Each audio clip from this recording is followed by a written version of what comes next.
Mayordomía cristiana, diezmos, ofrendas y primicias. Para entender esto, tengo que explicarles el orden de las Escrituras y las diferentes dispensaciones con que Dios ha tratado con la humanidad. La Biblia es la revelación de Dios al hombre a lo largo de 4100 años. 4000 del Antiguo Testamento y el Nuevo Testamento son los primeros 100 años del cristianismo. Entonces, en todas esas épocas Dios ha tratado diferentemente con la humanidad. Por eso hubo la dispensación de inocencia, la dispensación de conciencia, la dispensación de gobierno humano, la dispensación de promesa, la dispensación de la ley y la dispensación de la gracia, que es en la cual vivimos. Entonces usted no puede aplicar lo que se enseñó en una parte a la otra. Por eso, como dije esta mañana, el Evangelio está en toda la Biblia, pero no toda la Biblia es el Evangelio. Hay que distinguir qué es el Evangelio, porque nosotros tenemos el encargo de predicar el Evangelio, no de predicar otra cosa. Entonces, el libro de Génesis, que es el libro de los principios, la Biblia es como un árbol. Génesis es la raíz y Apocalipsis es el cogollo o la copa. Todo lo que está en la Biblia tiene su raíz en Génesis, porque Génesis quiere decir origen, principio. Ahí están los orígenes de todo, menos el de Dios, porque Dios no tiene principio ni fin. Ahí está el principio de los cielos y la tierra, el principio del hombre, el principio del hogar. Adán no se encontró por ahí la mujer y se juntó con ella. El Señor la hizo y se la trajo. El principio del pecado, el principio de la salvación, el principio de las naciones, el principio de Israel. Génesis comienza con la vida y termina con un ataúd en Egipto. Entonces, todo lo que está en la Biblia tiene su raíz allí. Después vino en ese periodo, que son 2500 años, hubo 3 dispensaciones: la de conciencia, la de gobierno humano y la de promesa, porque la de inocencia no sabemos cuánto tiempo duró. Entonces, ¿cuántos de ustedes estuvieron el martes allá en la cesta? ¿No estuvieron allá? Apenas 1 o 2. Entonces tengo que explicarles lo mismo que expliqué allí. Los historiadores dividen la historia de la humanidad en 2 grandes partes: antes de Cristo y después de Cristo. La Biblia la divide en 3 partes: antes de la ley y después de la ley. Léalo ahí en Romanos 5, 12, 13 y 14. Léanlo. Por tanto, como el pecado entró en el mundo por un hombre y por el pecado la muerte pasó a todos los hombres por cuanto todos pecaron. Antes de la ley había pecado en el mundo, pero donde no hay ley no se inculpa de pecado. No obstante, reinó la muerte desde Adán hasta Moisés, aún en los que no pecaron a la manera de la transgresión de Adán, el cual es figura del que había de venir. O sea, antes de la ley es de Adán al Sinaí. Había pecado, pero no había una ley que condenara el pecado. Por eso los descendientes de Adán no pecaron como Adán, es decir, no eran transgresores, porque el pecado es la transgresión de la ley. Primera de Juan, capítulo 3, verso 4 dice: el pecado es la transgresión de la ley. Esa es una definición. El pecado es la transgresión de la ley. Entonces, de Adán al Sinaí transcurrieron 2500 años y no había ley. Los patriarcas vivieron bajo las promesas de Dios, por eso se le llamó a esa dispensación la dispensación de promesa.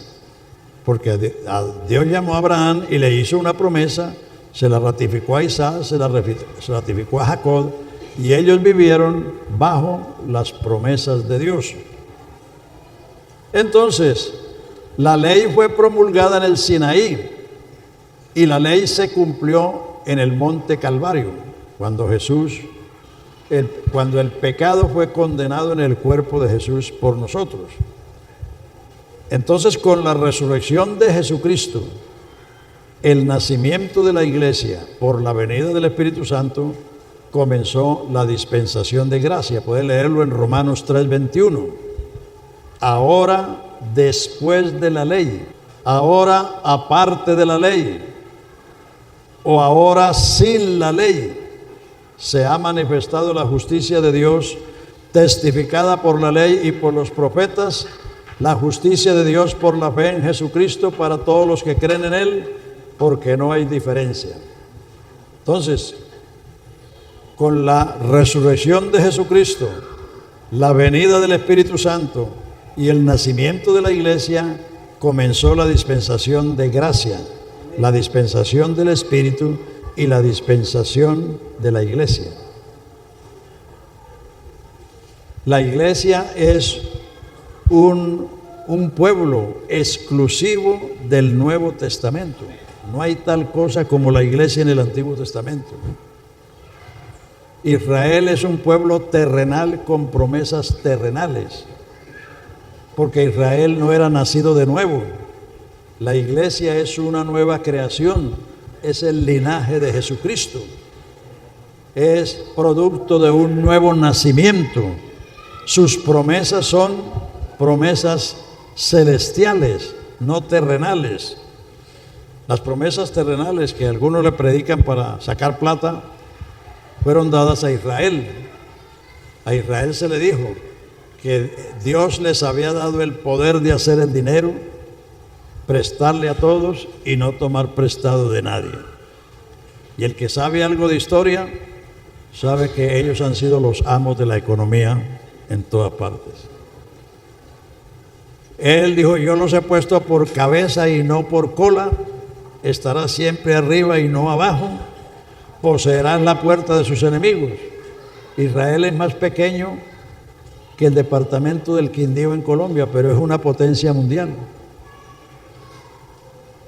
Y Zacarías dice: Jerusalén es una piedra pesada, que el que se la cargue lo aplastará. Entonces, esas promesas fueron dadas a Israel porque a Israel se le hicieron promesas terrenales, no celestiales. Por eso el saludo de los judíos es Shalom, el próximo año en Jerusalén, porque todo su deseo es vivir allá.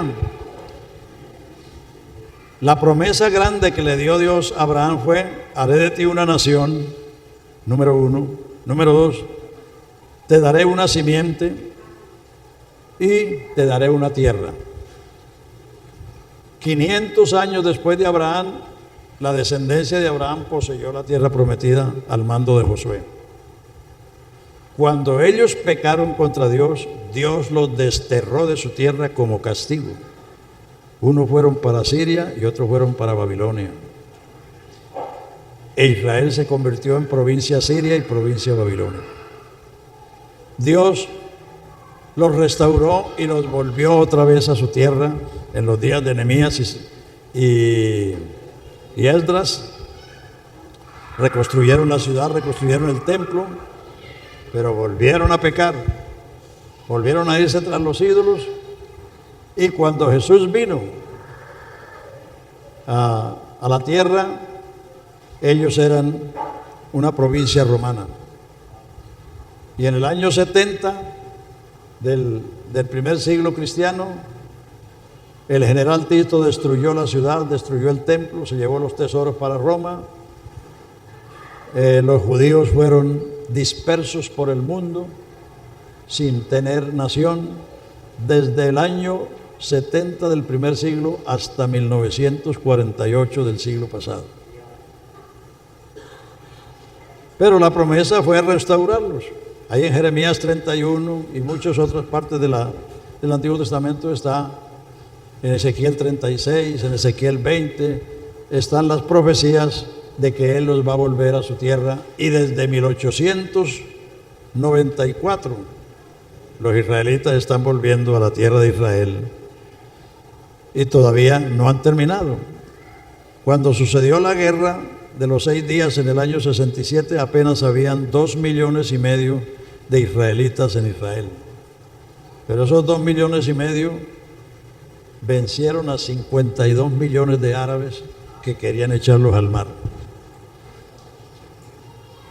Y a Ben Gurión, que era el primer ministro, y al general Dayan, que fue el ministro de Defensa, le preguntaron: ¿y cómo se sucedió eso? Ellos le contestaron: nosotros tenemos la misma fe de hace 3,000 años. Ahora son 6 millones de judíos, pero hay más judíos en Estados Unidos que en Israel, porque ellos están regresando gradualmente, porque esa es la promesa de ellos, la tierra. Entonces tenemos que entender qué es Israel y qué es la iglesia. La iglesia no es una nación como fue Israel. Israel fue una nación geográfica en el concierto del mundo. La iglesia es el cuerpo de Cristo y Él es la cabeza. Todo el que ha sido salvo es añadido a ese cuerpo. Primera de Corintios 12:12 dice: porque por un espíritu fuimos todos bautizados en un cuerpo, sean judíos o sean griegos, a todos se nos dio a beber de un mismo espíritu. Entonces la iglesia no es una nación, la iglesia es el cuerpo de Cristo. Israel es una nación con la que Dios hizo un pacto y por eso tienen una restauración futura, que los profetas lo dicen. Jeremías, Ezequiel, Zacarías, todos los profetas hablan de esa futura restauración, y aún los apóstoles hablaron de ello también en Romanos 11:25 y en los Hechos 15:13. Ahí se habla de esa restauración futura. Entonces tenemos que saber eso, que la Biblia divide la historia de la humanidad en 3 partes: antes de la ley, de Adán al Sinaí, la ley del Sinaí al Calvario. El Calvario, la ley fue cumplida. La ley no está abolida, la ley está cumplida, que es otra cosa. La ley está establecida para el impío, dice la palabra de Dios, porque con la ley es que Dios va a juzgar al mundo.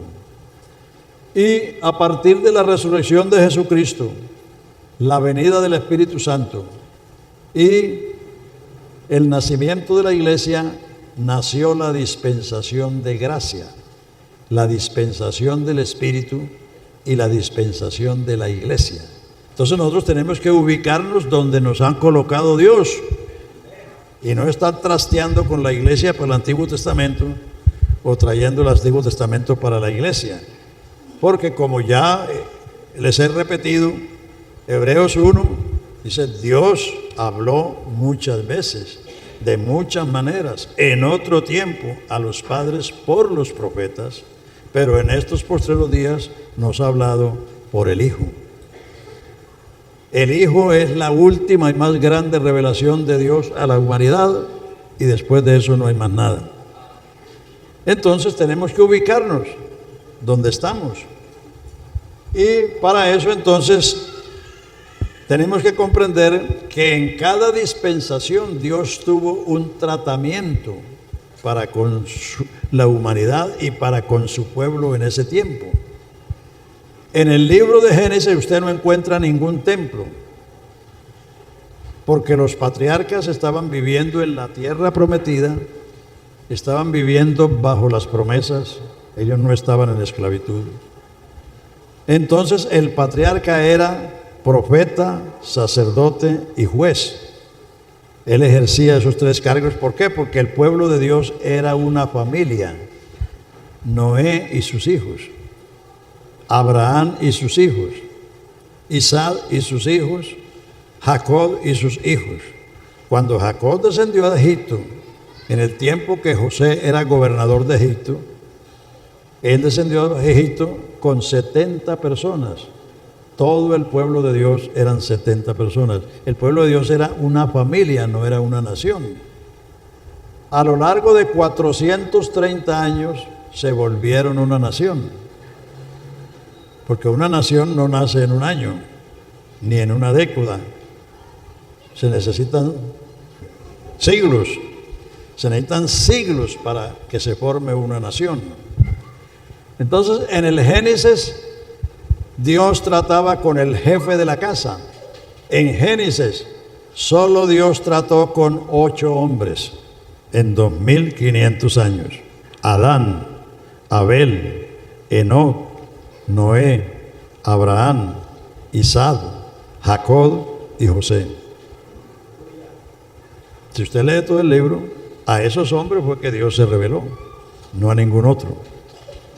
Y ellos transmitieron esa revelación oral o verbal a su familia. O sea, el pueblo de Dios era una familia. Por eso ellos hacían un altar en su casa, invocaban el nombre de Jehová. Entonces, cuando ya Israel fue una nación y se levantó un faraón que no conocía a José y esclavizó al pueblo, entonces el pueblo clamó a Jehová. Y entonces Dios les envió a Moisés como un libertador. Moisés sacó a Israel de Egipto, lo trajo al monte Sinaí, y entonces Dios les dio como primera cosa una ley, porque una nación no se puede gobernar como se gobierna una familia, necesita una ley. Así como una nación cuando se emancipa de otra, ¿qué es lo primero que hace? Una constitución para gobernarse. Así lo hizo Colombia, lo hizo Estados Unidos, lo han hecho todos los países que se han emancipado de otras potencias o de otros países. Entonces ahora Israel era una nación, entonces Dios les dio, número 1, una ley. Número 2, les dio un santuario. Hacerme un santuario y yo habitaré en medio de vosotros. Les dio un sacerdocio y les dio un culto. Por eso las glorias de Israel, porque Israel tenía, porque ya no tienen no tienen eso como constitución. Ahora Israel tiene su constitución como cualquier otra nación hecha por el parlamento israelí. Pero Israel en aquel tiempo tenían una ley dada por Dios, no hecha por el hombre. Tenían un santuario diseñado y ordenado por Dios. Mira que haz todas las cosas como se te mostró en el santuario. Ahí no había nada que Moisés o Aarón hubieran ideado. Les dio un culto establecido por Dios. Las naciones tienen cultos paganos a sus ídolos, pero Israel tenía un culto ordenado y establecido por Dios. Por eso ellos dicen, no, la cultura que nosotros tenemos nos la dio Dios. Cómo nos vestimos, cómo comemos, cómo practicamos la vida. Entonces, porque Dios se propuso hacer de Israel una nación modelo en el mundo. Israel era una nación teocrática, o sea, que el rey era Dios. Usted lee de Éxodo en adelante cientos de veces. Así dice Jehová, Rey de Israel. Así dice Jehová, el Santo de Israel. Así dice Jehová, el Dios de Israel. Entonces, Israel fue una nación establecida por Dios, gobernada por Dios a lo largo de los años. Gobernó a través de Moisés, a través de Josué, a través de los jueces.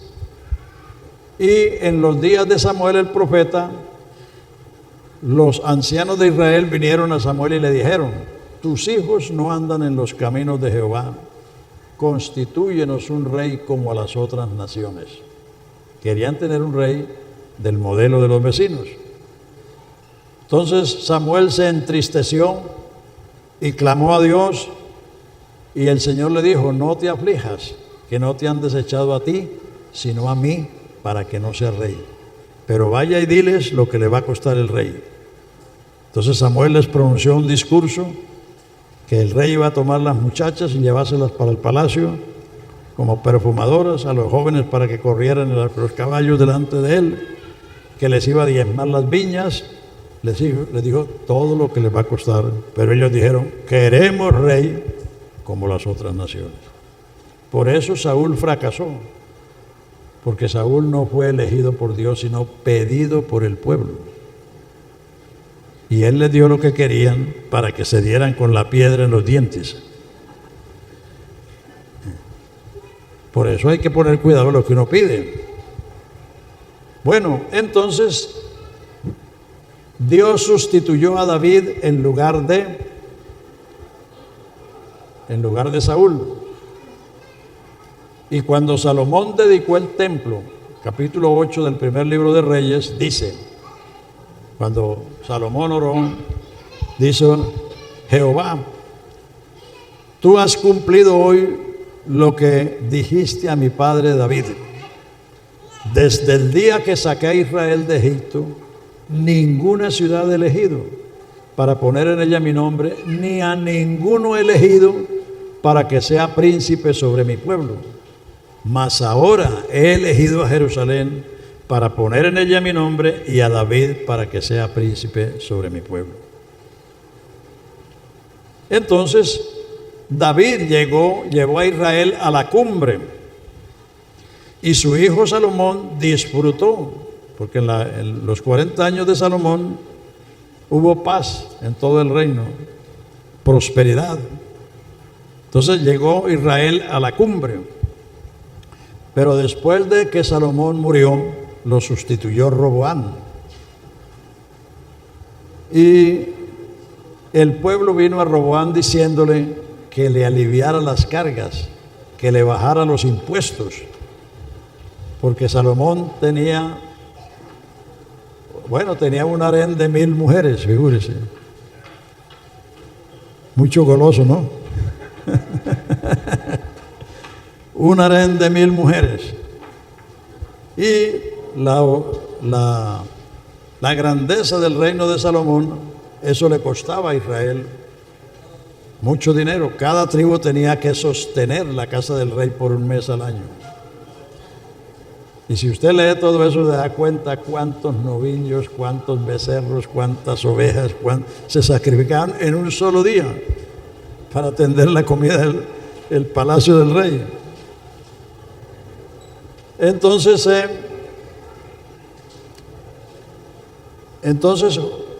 Roboam fue a los ancianos y les pidió consejo. Y los ancianos le dijeron que sí, que le bajara los impuestos, que le bajara las cargas.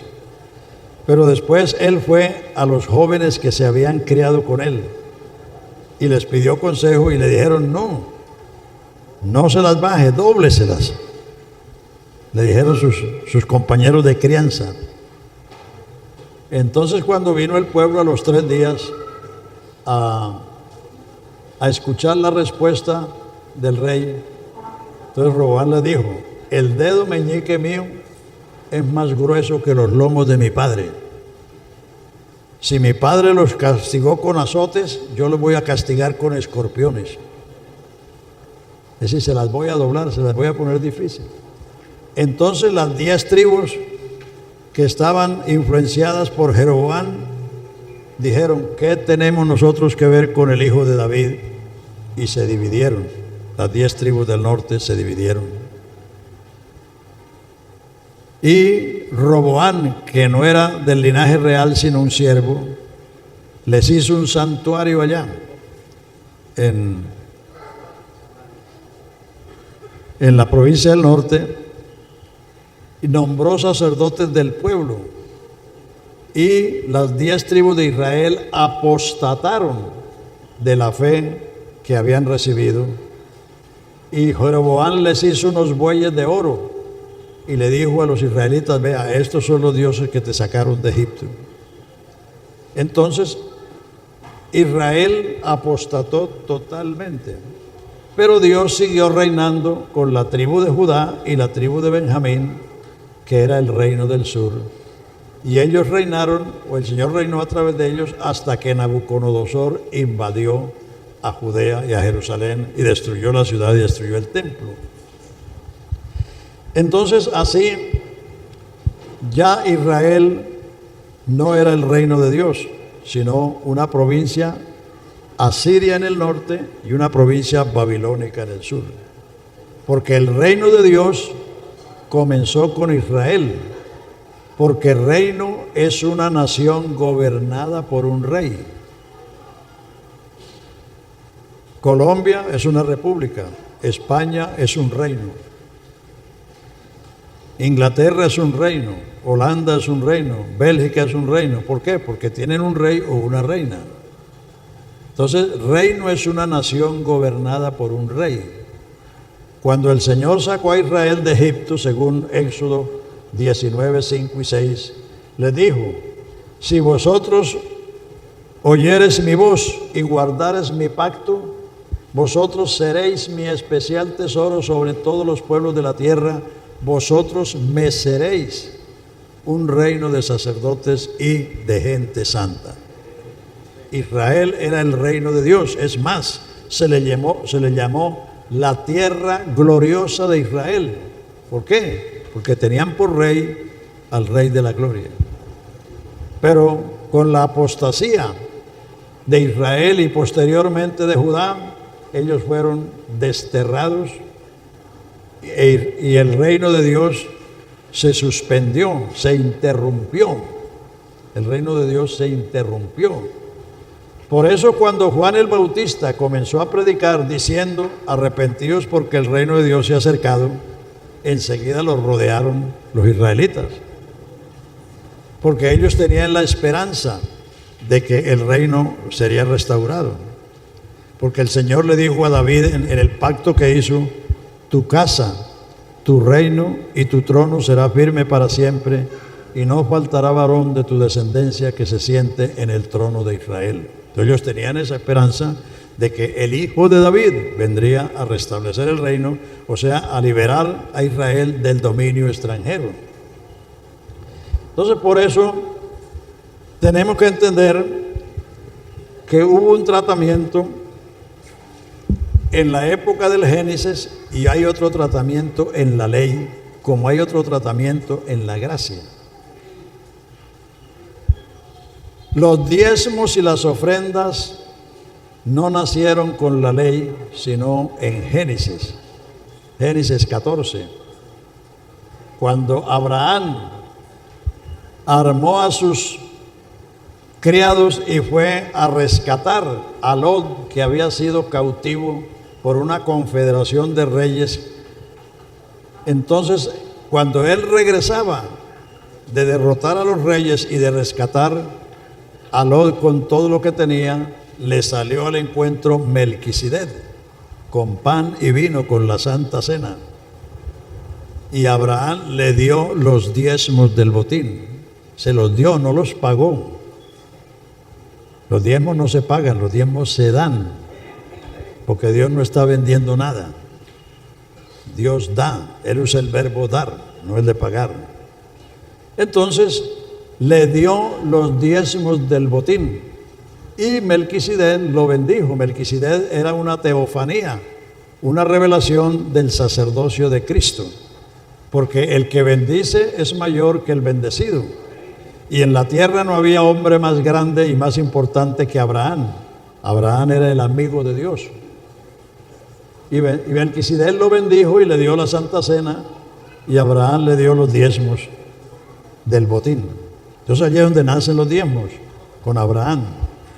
Posteriormente Jacob, su nieto, que era hijo de patriarca y nieto de patriarca, y nieto de Abraham, hijo de Isaac, pero era un usurpador, era un tramposo. Engañó a su papá, engañó a su hermano, engañó a su tío, es decir, hizo honor a su nombre. Jacob quiere decir suplantador, engañador. Entonces, cuando Jacob iba huyendo de sus ardíes, porque la mamá lo ayudó, le hizo la maleta para que se fuera por donde su tío, porque su hermano había jurado matarlo, porque le había quitado la primogenitura. Entonces le cogió la noche en el desierto, puso una piedra por almohada, y esa noche soñó que había una puerta abierta en el cielo y una escalera que desde el cielo se apoyaba en la tierra, y que los ángeles descendían y ascendían por aquella escalera. Entonces cuando él se despertó, dijo: cuán terrible es este lugar.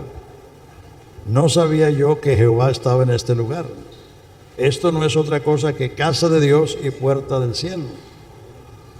Entonces Dios le habló: la tierra en que estás acostado te la daré a ti y a tu descendencia para siempre. Entonces Jacob por primera vez hizo una decisión, un voto. Si Jehová fuere conmigo en este viaje, me diere pan para comer y vestido para vestir, Jehová será mi Dios. Los hijos de los pastores no nacen cristianos, y ellos necesitan llegar un día en que toman la decisión de que el Dios de sus padres sea el Dios de ellos. Jacob era hijo de profeta, nieto de profeta y de patriarca, pero él era un tramposo a la perfección. Pero el Señor se le cruzó en el camino, y después de 20 años, porque Jacob estuvo en la tierra de su tío 20 años, trabajó 14 años por sus 2 mujeres y 6 por las ovejas. Y después de 20 años Dios le dijo: vuélvete a la tierra de tu padre y yo te haré bien. Y entonces él organizó su hacienda y sus mujeres y sus hijos, y se encaminó de regreso. Aleluya. Se encaminó de regreso a la tierra de su padre. Pero entonces se encontró con la noticia que su hermano vería a encontrarlo con 400 hombres armados. Entonces se le debilitaron las piernas a Jacob, se angustió, porque pensó que su hermano venía a cobrarle la que les había hecho. Entonces él organizó su familia por grupos y la hacienda, diciendo: vayan delante de mí, y si encuentran a mi señor Esaú, diles que este es un presente de tu siervo Jacob. Quizás cuando yo vea su rostro, habré apaciguado su ira. Y se quedó solo Jacob en el vado de Jabot. Y aquella noche luchó con Jacob un varón. No fue Jacob que luchó con el varón. Aquella noche luchó con Jacob un varón hasta que rayaba el alba. Y el varón le preguntó: ¿cuál es tu nombre? Tramposo. Jacob. Y el varón le dijo: no se llamará más tu nombre Jacob, sino Israel, que quiere decir príncipe de Dios, porque has luchado con los hombres y con Dios y has vencido. Aleluya. Allí fue donde Jacob se convirtió, pero eso fue 20 años después de que él había hecho el voto. Figúrese. Así que téngale paciencia a los hijos y crea que a pesar de que las vueltas que ellos den, el Señor los va a traer. El Señor los va a traer. No piense que están perdidos del todo. Piense en que Dios es supremamente bueno y paciente para con nosotros. Entonces ahí cuando Jacob vino a convertirse. Bueno, ¿a qué viene todo esto? ¿En qué momento Jacob? Porque Jacob se va y hace un voto. A los 20 años viene. ¿En qué momento Jacob da los diezmos? Bueno, espérate, según la historia, ¿no? Espérate. Entonces, cuando Jacob hizo el voto, cuando iba de camino de su casa para la casa de su tío, dijo: ungió con aceite la piedra que le había servido de cabecera. Dijo: esta piedra será casa de Dios y puerta del cielo, y de todo lo que me diere Jehová, el diezmo lo apartaré para ti. Ahí está El padre Abraham y el nieto Jacob haciendo lo mismo. Entonces los diezmos y las ofrendas son el sistema financiero que Dios ha establecido para el sostenimiento de su obra. Y eso está en el libro de Génesis. Eso no nació con la ley, eso nació con los patriarcas, y la iglesia es la continuación de la promesa de Dios a Abraham. Ahí en Gálatas 3:13 aprendimos, en Gálatas 3, los últimos versículos dice: si vosotros sois de Cristo, linaje de Abraham sois y herederos conforme a la promesa. Y Jesús le dijo a los judíos que reclamaban ser descendientes de Abraham, Jesús le dijo: si fuereis hijos de Abraham, las obras de Abraham haríais. Entonces de allá vienen los diezmos y las ofrendas. Todo lo que se hizo en el Génesis era voluntario. A Abraham nadie le dijo que trajera los diezmos, ni a Jacob tampoco nadie le dijo. Entonces tampoco ellos hacían un altar y para invocar al nombre del Señor hacían. Todo eso lo hicieron ellos voluntariamente. Entonces cuando vino la ley en el monte Sinaí, entonces la ley es una orden que manda y prohíbe. Eso es lo que es la ley. Entonces todo lo que era voluntario, la ley lo volvió obligatorio. Entonces por eso en Israel se hablaba de pagar los diezmos, porque ya no era una cosa voluntaria, sino una cosa obligatoria. Porque la ley es una orden que manda y prohíbe. Amarás al Señor tu Dios con todo tu corazón, con toda tu inteligencia y con todas tus fuerzas. Amarás a tu prójimo como a ti mismo. Amarás a tu padre y a tu madre para que te vaya bien y seas de largos días sobre la tierra. No harás imagen de lo que está en el cielo, ni abajo en la tierra, ni en las aguas debajo de la tierra. No te inclinarás a ella ni las honrarás, porque yo soy tu Dios fuerte y celoso. No matarás, no dirás falso testimonio, no cometerás adulterio, no codiciarás la casa de tu prójimo, la mujer de tu prójimo, ni su criado, ni su buey, ni su asno, ni nada de su prójimo. Entonces los mandamientos mandan y prohíben.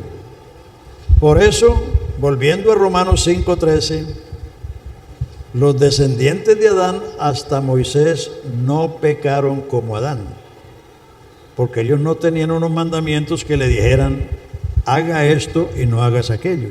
Ellos no eran transgresores, ellos eran pecadores por naturaleza, porque el pecado entró por un hombre y pasó a todos los hombres. Pero después del Sinaí, el hombre es triple pecador: pecador por naturaleza, pecador por acción porque hace lo prohibido, y pecador por omisión porque no hace lo mandado. Entonces la ley reguló. Entonces la ley, como dije antes, Dios ya les dio, siendo una nación, les dio una ley y les dio un santuario. Hasta que no hubo un pueblo redimido, no hubo un santuario.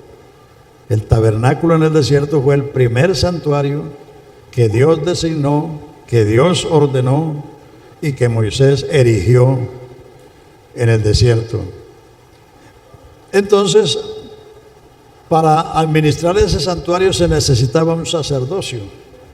Entonces Dios designó la tribu de Leví y la casa de Aarón para cumplir ese propósito. Todos los sacerdotes eran levitas, pero no todos los levitas eran sacerdotes. Leví era una tribu, como la tribu de Judá, como la tribu de Rubén, como la tribu de Neftalí. Pero de la tribu de Leví, Dios escogió una familia, la de Aarón. Él y sus hijos de generación en generación serían los sacerdotes. Entonces los levitas tenían una función y los sacerdotes tenían otra. A eso fue lo que leímos en el capítulo 18 de Números. Allí el Señor le dijo a Aarón qué era lo suyo: las ofrendas, las primicias y los diezmos de diezmos eran para el sacerdocio, que no solamente era Aarón, sino sus hijos y toda su familia. Y los diezmos fueron dados a los levitas, no al levita, sino a los levitas, como remuneración por el ministerio, porque a ellos no se les dio tierra. A todas las demás tribus se les dio una porción de tierra según el tamaño de la tribu y según también el trabajo que hacían, si eran pastores de ovejas o si eran agricultores, en fin. Pero a la tribu de Leví no se le dio, solamente se le dio unos ejidos, que eran como unos solares en las casas donde ellos vivían para que allí guardaran las ovejas, los becerros, todos los animales que les traían, ellos tenían que tener donde tenerlos. Entonces se les dio unos ejidos, pero ellos no tenían tierra para cultivar, porque ellos fueron escogidos para ministrar en el santuario. Entonces ahí en Números está la regulación. A Aarón y sus hijos y sus hijas, toda la familia de Aarón eran sacerdotes. A todos ellos se les dio las ofrendas. Ahí está especificado el tipo de ofrenda. Y las primicias. Y a la tribu de Leví, que eran los encargados de el mantenimiento del santuario, o sea, armarlo, mantenerlo, desarmarlo, cargarlo, todo eso lo hacía la tribu de Leví. Entonces a ellos se les dio los diezmos como remuneración por el ministerio, porque el Señor le dijo: no tendréis heredad en Israel, porque yo soy vuestra heredad. Entonces los alfolíes allá no eran cajones para recibir moneda, eran bodegas, porque los diezmos eran en especie, era trigo, cebada, sí, granos, becerros, ovejas, corderos, árboles frutales. Entonces los diezmos y las ofrendas fueron distribuidos de esa manera. Y las primicias surgieron porque cuando ellos entraron en la tierra prometida, durante todo el viaje por el desierto, ellos no dieron ni diezmos, ni ofrendas, ni primicias, porque estaban de un lugar a otro, no tenían cementeras, no tenían ganados. Bueno, sí tenían ganados, pero lo usaban para los sacrificios. Entonces cuando entraron en la tierra prometida les dijo que cuando vinieran las primeras espigas, los primeros frutos, los trajeran al sacerdote para que él los presentara ante Jehová. De ahí nacieron las primicias. O sea, las primicias sí nacieron con la ley, pero no los diezmos y las ofrendas. Y las primicias nacieron porque ellos entraron en una tierra que no habían cultivado, en ciudades que no habían edificado. Entonces, las primicias sí son de la ley y no son obligatorias. Si hay hermano que le trae primicias, pues recíbalas, pero eso no es obligatorio. Eso no es obligatorio. Porque hay pastores que, por ahí me dijo algún hermano que hay pastores que habían abusado de eso. Y yo me encontré un pastor en Antioquia hace bastantes años, que resulta que un hermano tenía una yegua y la yegua le parió un potro y estaba criando su potrico. Y de pronto llegó un paisano por ahí y dice: vengo por el potro. Dice: ¿por cuál potro? Dice: pues el de su yegua.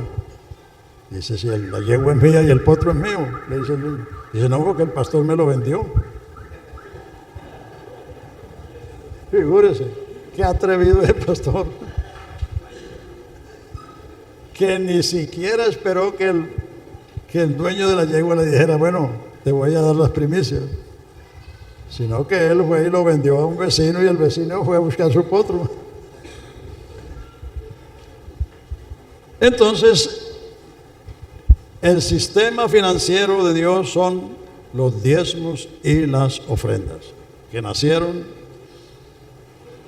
con nuestros padres, quienes recibieron las promesas, y que nosotros somos la continuación de las promesas hechas a Abraham, a Isaac y a Jacob y a los hijos de Israel. Entonces, lo que vino con la ley, eso quedó abolido, no la ley.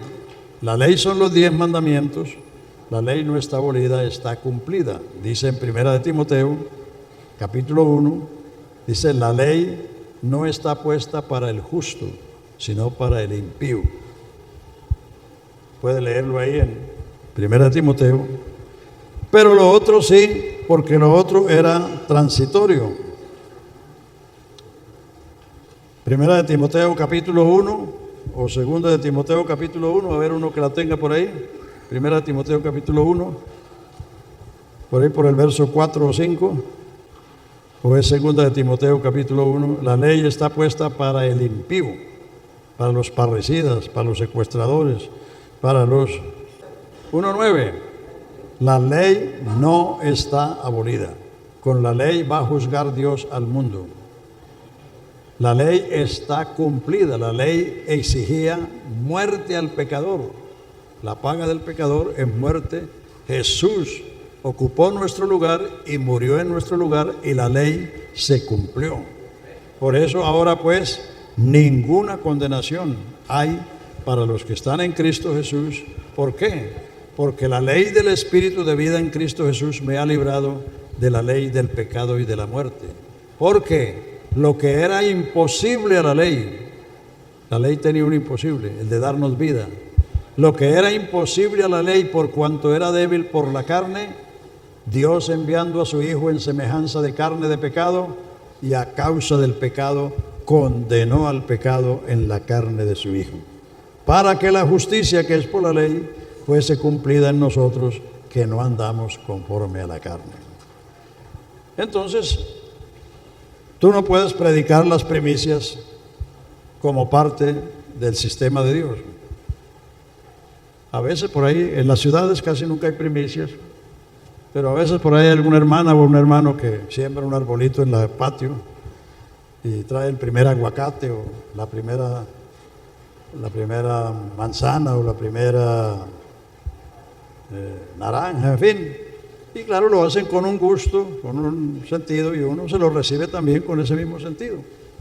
Cuando yo era pastor en fundación, hubo un hermano que tenía 9 hijos, y cuando le nació el 10º me lo quería traer de diezmo.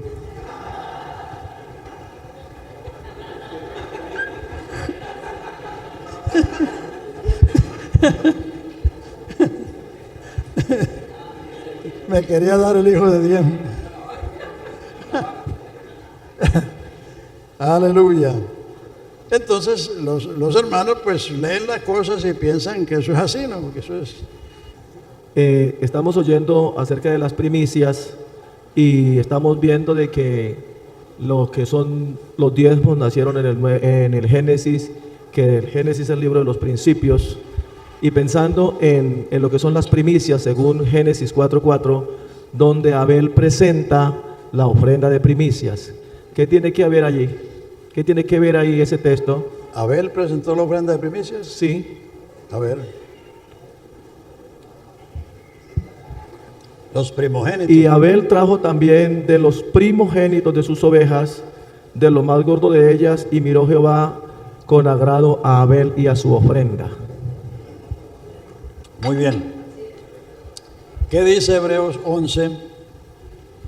Por la fe Abel ofreció a Dios más excelente sacrificio que Caín, por la cual fe alcanzó testimonio de que era justo, dando Dios testimonio a su ofrenda, y aún difunto habla por ella. La excelencia del sacrificio de Abel fue la fe, porque ni Caín ni Abel habían nacido cuando Dios sacrificó los animales para proveerles un vestido a Adán y a Eva. Cuando Adán y Eva pecaron y se avergonzaron, se hicieron un delantal de hojas de higuera. Eso era menos que una minifalda. Entonces, Dios los vistió de pieles. Para vestirlos de pieles, Dios tuvo que sacrificar unos animales unos animales inocentes que no tenían que ver con la culpa de Adán. Y con ese vestido de esos animales los vistió, no les hizo un delantal. Ahí está la primera enseñanza de la modestia en el vestido. Para buen entendedor, pocas palabras bastan. ellos se hicieron un delantal de hojas de higuera, que eso era pan para hoy y hambre para mañana, porque las hojas se le iban a secar y iban a quedar en las mismas. Pero Jehová los vistió de pieles. Entonces, si Abel supo hacer un sacrificio, es porque su padre les había enseñado. El pecado de Caín no fue que él ofreció las primeras, las más malas huyamas o los frutos de la tierra, sino que a él no le importó lo que Dios dijo y lo que Dios hizo. Caín siguió su camino. El pecado de Caín fue seguir su camino, porque con ese sacrificio Dios le estaba enseñando al hombre: la paga del pecado es muerte. Entonces el hombre que pecaba para no morir tenía que traer un sustituto que muriera en su lugar. Entonces eso era lo que hacían los patriarcas y los israelitas. Venían al tabernáculo confesando: yo soy un pecador que merezco la muerte, pero aquí traigo mi sustituto. Un cordero, un becerro, una tórtola si era muy pobre. Y el sacerdote degollaba ese animal inocente, regaba la sangre en el altar y el hombre era acepto o recibido por la ofrenda. Entonces lo que está diciendo de Abel no es que él ofreció las primicias, sino que él ofreció de los más escogidos, lo primero de las ovejas o de su rebaño, para hacer el sacrificio. Por la fe, Abel ofreció a Dios más excelente sacrificio que Caín, por la cual fe alcanzó testimonio de que era justo, dando Dios testimonio a su ofrenda, y difunto aún habla por ella. Note que Dios no está alabando al hombre, sino alabando la fe que tenía. Por la fe Abel, por la fe Enoc, por la fe Noé, por la fe Abraham, por la fe Sara, por la fe Isaac, por la fe Jacob, por la fe José, por la fe Moisés, por la fe Josué, por la fe Jecté, por la fe Barad, por la fe Sansón, por la fe Samuel, por la fe David, que por fe conquistaron reinos, se hicieron fuertes en batallas, pusieron en fuga ejércitos extranjeros, apagaron fuegos impetuosos, los 3 hebreos, evitaron filo de espada, fueron perseguidos, sufrieron vituperios. Todo eso lo hicieron por la fe. Entonces Abel no estaba ofreciendo primicias, sino que él vino a la presencia de Dios con su sustituto, que era lo escogido del rebaño. El otro no fue que ofreció lo peor, sino que ofreció lo que a él le dio la gana. A él no le importó lo que Dios dice. Por eso el apóstol Pedro y el apóstol Judas, hablando de los que se apartan, dice: ay de ellos, porque han seguido el camino de Caín, el camino de la propia voluntad. Si Dios le enseñó a Adán que el pecado es muerte, y para que Adán no se muriera, Dios ofreció un sacrificio. Adán vivió 930 años después de eso. Entonces, las primicias vinieron sencillamente porque Israel salió del desierto después de 40 años y entró en la tierra prometida para disfrutar de los frutos. Entonces se dijo que en la cosecha los primeros frutos los trajeran al sacerdote para que los ofreciera en una ofrenda mecida. Entonces eso era todo. Y ahí está especificado en el capítulo 18, de Números. Bueno, hablando de los diezmos, por decir, yo como pastor, si yo construyo una casa y la vendo por una cantidad, yo debo apartar mis diezmos. Claro. ¿A dónde deposito mis diezmos? ¿Al Fondo Nacional? ¿A otro alfolí? Lo único que no puede hacer es dárselos a usted mismo. Eso es lo único que no puedes hacer. Puedes ponerlos en el fondo local, en el fondo distrital, en el fondo nacional, usarlo para otra cosa, porque uno mismo no puede pagarse los diezmos o darse los diezmos a sí mismo. Eso no sería correcto.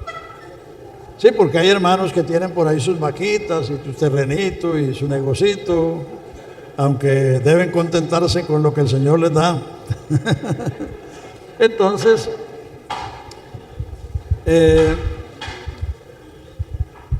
por eso,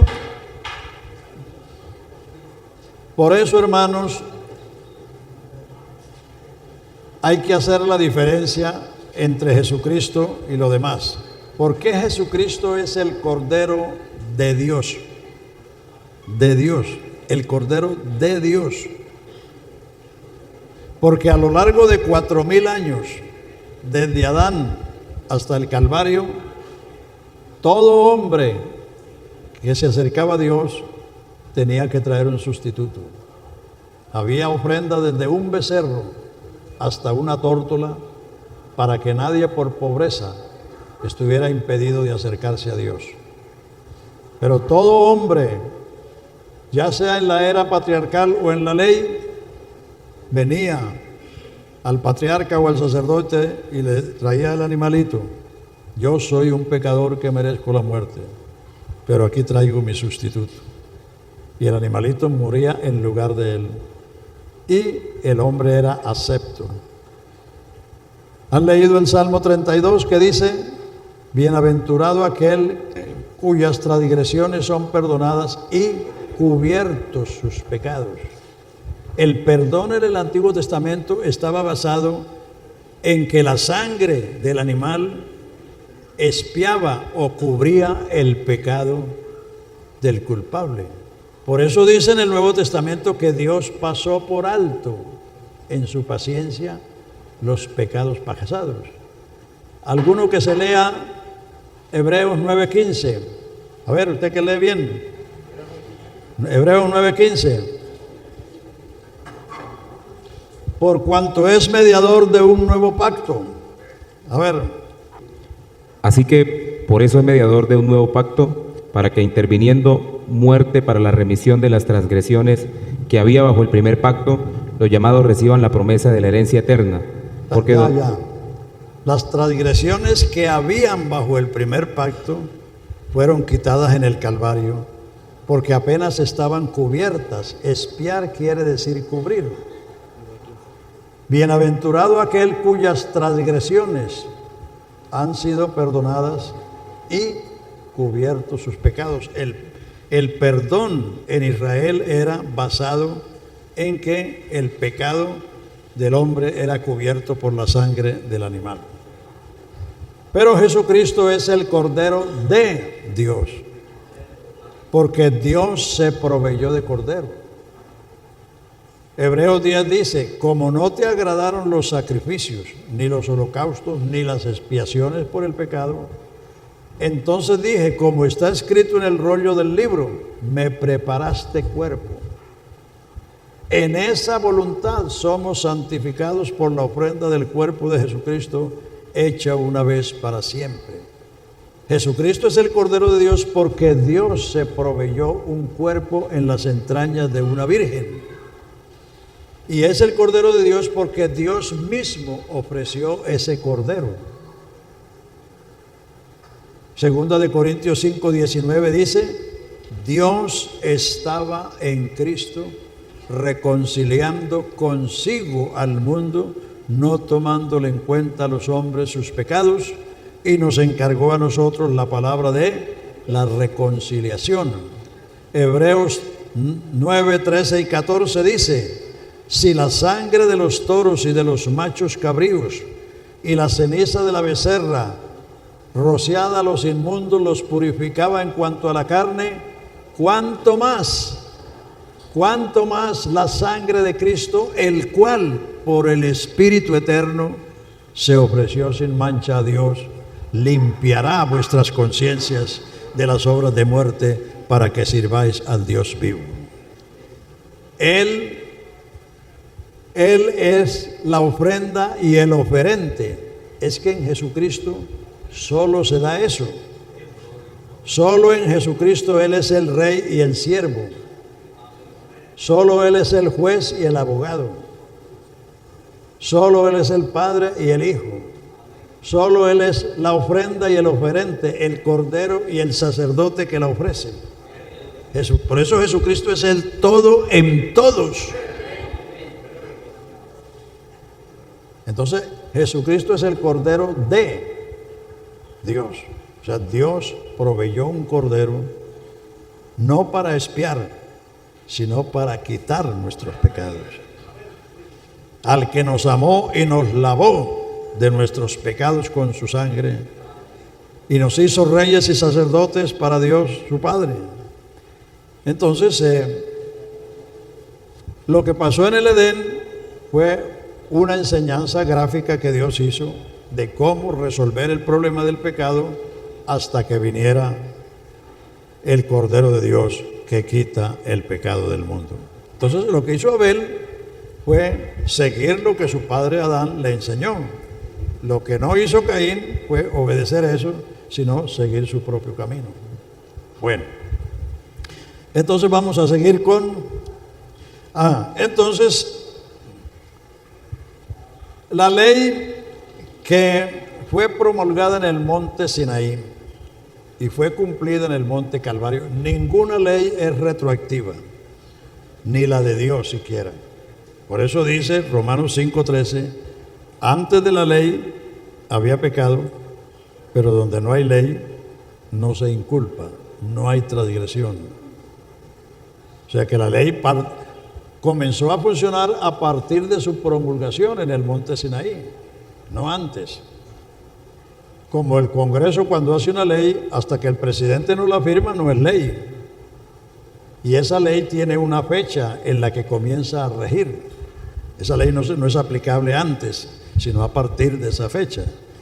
Entonces, la ley que fue proclamada en el Sinaí estableció muchas otras cosas. Entre ellas, en la ley había un castigo para cada pecado. El asesino debía morir, el hechicero debía ser quemado, el adúltero apedreado, ojo por ojo, diente por diente, mano por mano, vida por vida. No sé si ustedes quieren vivir en la ley. Y el que era declarado maldito, colgado en una cruz. Maldito todo aquel que es colgado en un madero. Entonces esa dispensación terminó en el Calvario. Y el sacerdocio y el culto, todo aquel terminó porque todo eso era sombra de lo que había de venir. Capítulo 10 de Hebreos. La ley teniendo la sombra de los bienes venideros, no la imagen misma de las cosas. Si usted se pone frente a la luz, hay una sombra, hay una silueta, pero ese no eres tú. Es la silueta que se proyecta porque la luz le está dando a su cuerpo. La ley teniendo la sombra de los bienes venideros, no la imagen misma de las cosas, nunca puede, por los sacrificios que se ofrecen, hacer perfecto en cuanto a la conciencia al que practica dicho culto. Ahí lo dice en Hebreos 10, 1 y 2. Sacrificio y ofrenda no quisiste, las cuales se ofrecen según la ley. Entonces dije, heme aquí, como en el rollo del libro está escrito, me preparaste cuerpo, quítalo primero para establecer esto último. En esa voluntad somos santificados por la ofrenda del cuerpo de Jesucristo, hecha una vez para siempre, porque ciertamente todo sacerdote está al día ofreciendo los mismos sacrificios que nunca pueden quitar los pecados. Pero Cristo, habiendo ofrecido un solo sacrificio por los pecados, se ha sentado a la diestra de Dios, de ahí en adelante, esperando hasta que sus enemigos sean puestos por estrado de sus pies, porque con una sola ofrenda hizo perfectos para siempre a los santificados. Y esto lo atestigua el Espíritu Santo después de haber dicho: este es el pacto que haré con ellos. Pondré mis leyes en sus corazones, en sus almas las escribiré. Y añade: no me acordaré más de vuestros pecados e iniquidades, porque donde hay remisión de estos, no hay más ofrenda por el pecado. Entonces viene una conclusión. Así que tenemos libertad de entrar al lugar santísimo por la sangre de Jesucristo, por el camino nuevo y vivo que Él nos abrió. Esto es por el velo de su carne que fue rota. Ahí está todo. Aleluya.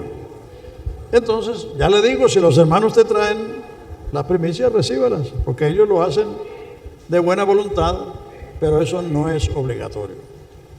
Y los diezmos, como he dicho, los diezmos se dan. Las ofrendas se dan. El verbo que Dios usa es el verbo dar. El verbo de la ley era hacer. El que haga estas cosas vivirá por ellas. Maldito todo aquel que no permaneciera en las palabras de esta ley para cumplirlas. Pero en el cristianismo el verbo no es hacer, sino creer. Creer. Aleluya. Estas señales seguirán a los que creen. El que cree y obedece será salvo. Aleluya. Dios no está vendiendo nada, porque Él no es comerciante, Él es negociante, que es diferente. Entonces, Él está Él dijo: en los negocios de mi Padre me conviene estar. Y en eso estamos aquí. Pero no tenemos nada para vender, porque Dios no es comerciante. Entonces, los diezmos y las ofrendas se predican como una doctrina cristiana, como se predican las demás doctrinas. Entonces, lo que necesita la gente para ser generosa es la gracia. De gracia recibiste, ¿qué dice? Dad de gracia. Nadie es generoso por naturaleza humana. Lo que nos hace generosos es la gracia de Dios. Que no solamente damos los diezmos, no solamente damos las ofrendas, sino que nos damos a nosotros mismos al servicio de Dios y al servicio de los demás. Entonces, como ahora el sumo sacerdote es Jesucristo, entonces por eso los diezmos en la iglesia se mandan al fondo general, porque el fondo general es el medio para poder mantener la organización y poder ayudar. Muchos han recibido ayudas para construcción, muchos han recibido ayudas para mantenimiento, para arriendos. ¿De dónde sale eso? Del fondo general. El fondo general es alimentado por dos fuentes: el diezmo de diezmo y la ofrenda misionera. En la localidad quedan las demás ofrendas, queda el 90%, no para el pastor, sino para la administración del santuario. El pastor es una parte principal y por eso recibe una parte principal, pero el pastor no es el dueño de los diezmos. Levítico 27 dice: el diezmo pertenece a Jehová. La gente no le traen los diezmos a ti, le las traen al Señor. Y entonces el Señor pone una administración en su iglesia para que los diezmos sean administrados para el mantenimiento del santuario. Es decir, un santuario como este necesita pagar impuestos, pagar luz, pagar agua, bueno, quizás no pagar impuestos porque aquí están exonerados de los impuestos, pero el mantenimiento de un edificio de estos cuesta. Y además la iglesia tiene la misión de hacer la obra evangelista. Si no tiene con qué hacerlo, porque todo se lo consume el pastor, entonces no habrá cómo esparcir el evangelio. y habrá que poner a las hermanas a vender empanadas para pagar el teléfono y para pagar el agua. No, no, no, no. De ahí viene la provisión para todo. Vea, cuando al Señor Jesús le cobraron el impuesto, ¿qué hizo Él? Mandó a Pedro a que sacara un pez y que le abriera la boca, y había un estatero. Dijo: paga por ti y por mí. En la boca de los peces está la provisión para el pescador y para el dueño de la pesca. No solo para el pescador. Paga por ti y por mí. Amén. Los diezmos son de Jehová. Y en la iglesia hay una administración. Es decir, la administración está determinando que el pastor va a recibir una determinada cantidad de dinero para su sostenimiento. Porque el Señor dijo: digno es el obrero de su salario. Pero lo que sí tenemos que cuidarnos es de no enriquecernos. Allá en 1 de Timoteo capítulo 6, en las cartas pastorales, no en las cartas a las congregaciones, sino en las cartas pastorales, habla de los que quieren enriquecerse y entonces sufren muchos daños. A ver, eso está en 1 de Timoteo capítulo 6, y eso deben tener cuidado, porque a veces la prosperidad es más dañina que la persecución. La persecución bendice a la iglesia porque la gente busca a Dios y Dios les responde. Pero la prosperidad a veces hace que la gente busque en otras cosas. Dice 1 Timoteo 6:6, pero gran ganancia es la piedad acompañada de contentamiento, porque nada hemos traído a este mundo y sin duda nada podemos sacar. Así que teniendo sustento y abrigo, estemos contentos con esto, porque los que quieren enriquecerse caen en tentación y lazo y muchas codicias necias y dañosas que hunden a los hombres en destrucción y perdición. Porque la raíz de todos los males es el amor al dinero, el cual codiciando algunos se extraviaron de la fe y fueron traspasados de muchos dolores. Mas tú, oh hombre de Dios, huye de estas cosas. Sigue la justicia, la piedad, la fe, el amor y la paciencia, la mansedumbre. Pelea la buena batalla de la fe, echa mano de la vida eterna, la cual asimismo fuiste llamado, habiendo hecho buena profesión delante de muchos testigos. Así que ahí está la advertencia, porque a más de uno los ha dañado la prosperidad económica. No debemos dejar de ser siervos. El pastor no es un señor, es un siervo del Señor. Y trabajamos no sencillamente para conseguir dinero, no. Nosotros no trabajamos para eso. El Señor prometió suplir todo lo que nos falte según su riqueza en gloria en Cristo Jesús. Yo tengo 54 años de estar sirviendo al Señor. No he necesitado meterme en ningún negocio para educar a mis hijos, para tener mi familia bien. Siempre el Señor me ha provisto lo que he necesitado. Porque una cosa es confiar en el Señor y otra cosa es confiar en los negocios. En los negocios. Ya el que se dedica a eso ya va fallando en la fe. Bueno, entonces creo que si entendemos la diferente administración de Dios para con los patriarcas, para con la ley y para con la iglesia en la dispensación de gracia, entonces no tenemos ningún problema, porque sencillamente la iglesia es la continuación de las promesas hechas a Abraham, nuestro padre.